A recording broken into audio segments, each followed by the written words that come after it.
Has it ever happened to you that you've spoken in front of an audience who has never met you and you didn't get a proper introduction? It is immensely difficult to come back from that. I had a strange one once in South Africa where a CEO booked me to speak for his staff.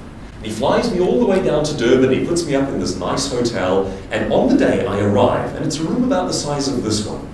I'm sitting at the back of the room, and the CEO gets up and he says, our next speaker today is, I forget his name.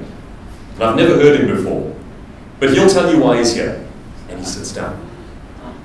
Now, I'm at the back of the room, so firstly, I'm expecting applause when I walk to the front. So, hey, you can walk up, yeah, hello everyone.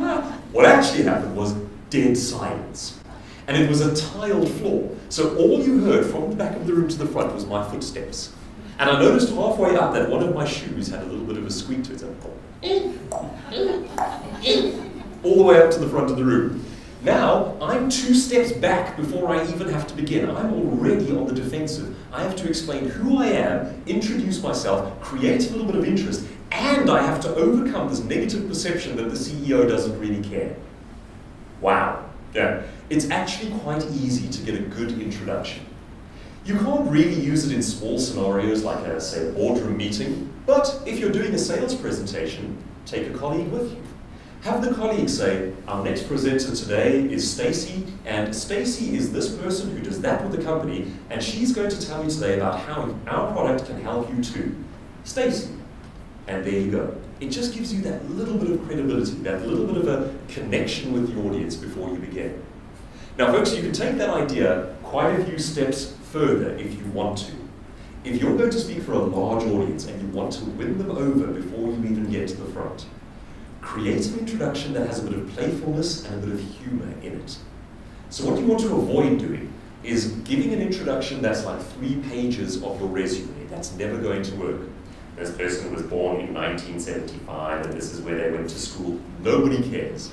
They don't even care about your university degree or things like that. It's irrelevant. Your intro should just be, this is who this person is, what they can do for you, and what they're going to be covering today. If you can get a bit of humor in there, that'll work nicely as well. In my intro, I have a paragraph where the MC says, so Douglas has written these books and this is what he's done, and then the MC says, now when it comes to TV talk shows, let me just mention a few names.